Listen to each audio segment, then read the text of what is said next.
नहीं रहना चाहिए, अपनी बेटी के पास भी बहुत समय तक नहीं रहना चाहिए, और पुत्र जवान हो तो एक सैया पे एकांत में माँ को भी नहीं लेटना चाहिए। तो जैमिनी जी बड़े ऋषि हैं, तो उनका प्रभु ऐसा कैसे हो सकता है कि विद्वान है वो और जानता है मेरी बहन, तो बात अलग है।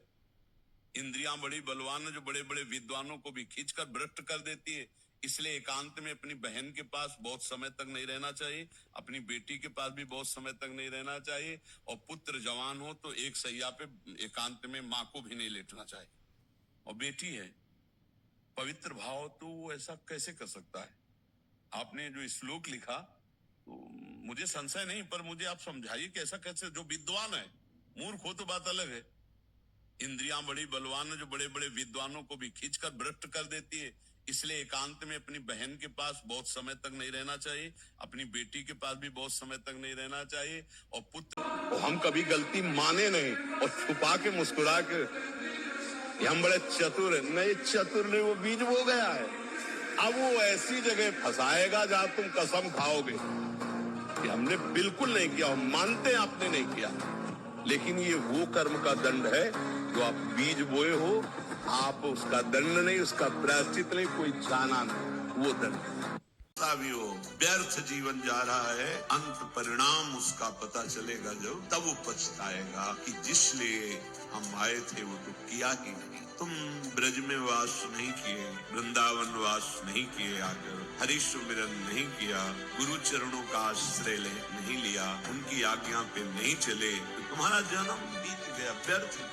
वही भोगों की चाह, वही नवीन नवीन इंद्रियों की विलासता की पूर्ति के लिए प्रयास, ये पहले जन्म में नहीं कर रहे हो, अरबों असंख्यों जन्म हो गए यही करते। अब इस जन्म को व्यर्थ मत करो, बहुत बहुत पछताओगे। जहाँ ये शरीर छूटा, अवसर मिला था कर्म बंधनों को नष्ट करने का, तुमने व्यर्थ में और बोझा बढ़ा लिया। पूजा के बाद गलत आचरण करते हैं तो आप नाटकी हैं, आप दम्भी हैं, वो आपकी पूजा नहीं मानी जाएगी। आप बिल्कुल पूजा नहीं करते लेकिन अच्छे आचरण करते हैं, दूसरों का हित करते हैं और नाम जप करते हैं भगवत भाव से, आप प्रत्येक पल पूजा कर रहे हैं भगवान की। अगर आप पूजा के बाद गलत आचरण करते हैं तो आप नाटकी हैं, आप दम्भी हैं, वो आपकी पूजा नहीं मानी जाएगी। आप बिल्कुल पूजा नहीं करते लेकिन अच्छे आचरण करते हैं, दूसरों का हित करते हैं और नाम जप करते हैं भगवत भाव से, आप प्रत्येक पल पूजा कर रहे हैं भगवान की। अगर आप पूजा के बाद गलत आचरण करते हैं तो आप नाटकी हैं। के भोगों को लेकर हर समय घिघियाते रहना, थोड़ा तो उठो सत्संग सुनने वाले। अरे जितने दिन जियो ताल ठोक के जियो, मस्त जियो, अविनाशी के बच्चा हो यार।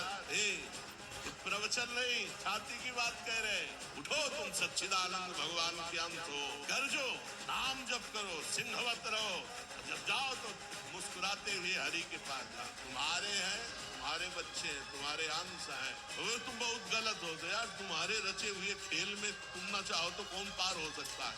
अगर हमसे त्रुटि हुई तो तुम्हारे ही खेल में तो हुई। ये शरीर को लेकर, शरीर के भोगों को लेकर हर समय घिघियाते रहना, थोड़ा तो उठो सत्संग सुनने वाले।